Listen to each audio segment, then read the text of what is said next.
Yeah, we are here today to talk about the fact that we did the first class inspection on one of the FPSO that Saipem is managing. We decided to work with MaDfly for the inspection because we wanted a safer, faster and more efficient inspection method.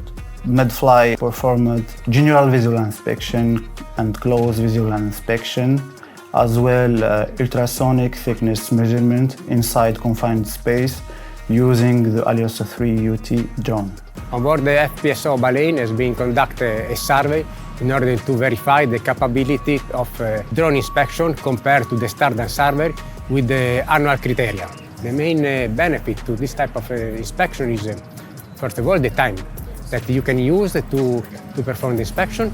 After that, the safety condition, the speed that you need to make an overview of the inspection is very, very high. About the water ballast tank, we achieved that inspection. That was only visual inspection, and we did it in 6 hours of operation. In a standard way, they were able to do it between 4 and 6 days with 3 to 4 persons plus the class surveyor. With the drone, we were using 2 persons plus the class surveyor. Less people, less time.